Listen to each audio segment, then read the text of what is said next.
Shalom, saudara-saudara yang terkasih dalam Tuhan Yesus.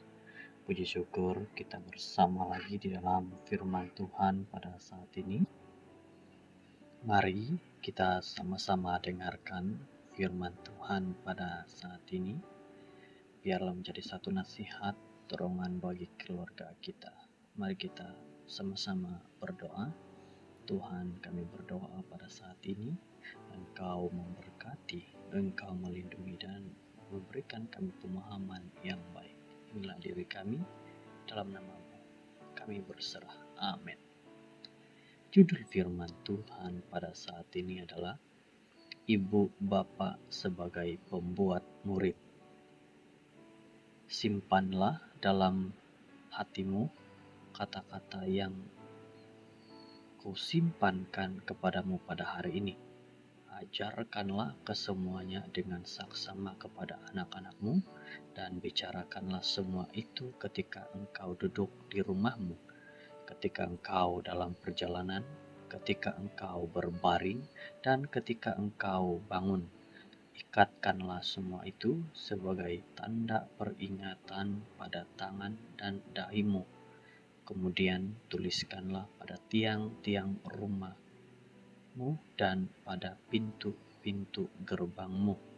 Ulangan 6 ayat 6 hingga 9. Niat Musa dalam memberikan nasihat ini kepada bangsa Israel ialah supaya setiap bapa akan menyampaikan perintah dan hukum Tuhan kepada anak-anaknya dengan menuliskan kata-kata ini dalam hati mereka.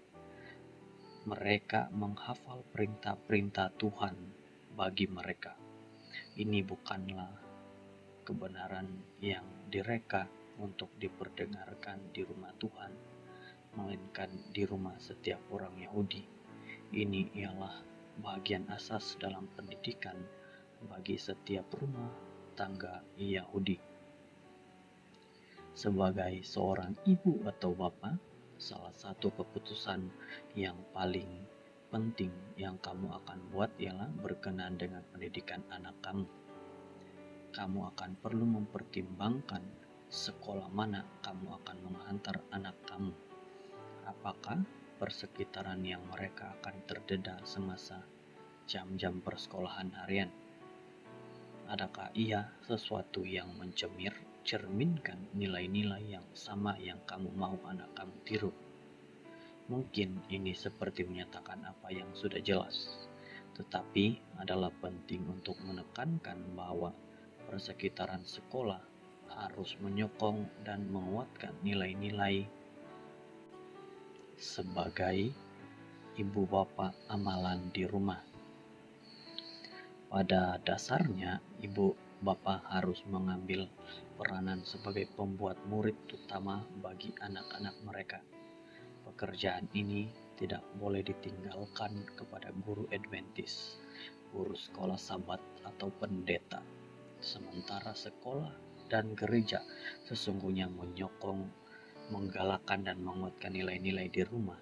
Ya, juga benar bahwa kamu sebagai ibu bapa akan menjadi orang yang paling berpengaruh dalam hidup anak-anak kamu. Nasihat yang bijaksana ini dalam ulangan mengingatkan saya bahwa keibu-bapaan ialah tanggung jawab sepenuh masa yang saya tidak boleh serahkan kepada orang lain.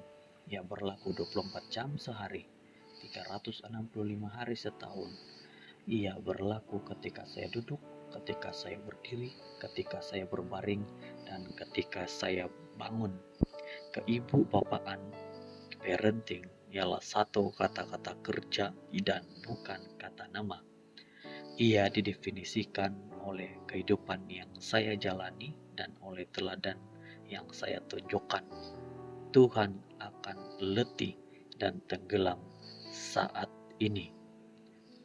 Bolehkah engkau menolong aku memikul beban ini? Mencari engkau memohon kebijaksanaan? Tolonglah tambahkan kekuatanku dan imanku juga. Aku mengasihi engkau Tuhan. Firman Tuhan mengatakan pada kita pada saat ini bahwa ibu bapak sebagai pembuat murid. tanggung jawab untuk mendidik anak adalah tanggung jawab ibu dan bapak itu sepenuhnya. Semoga firman Tuhan ini menjadi satu nasihat bagi semua ibu bapak agar dapat mendidik anak-anak dekat kepada Yesus. Inilah firman Tuhan kita hari ini. Mari berdoa. Tuhan di sorga, kami berdoa, jadikan kami ibu bapak yang dekat kepada Tuhan dan menjadikan diri kami sebagai seorang yang dapat membimbing, mendidik anak-anak kami dekat kepada Engkau. Terima kasih Bapa, ajarkan kami semua ibu bapak agar kami dapat bersama denganmu mendidik anak kami. Dalam nama Yesus, amin.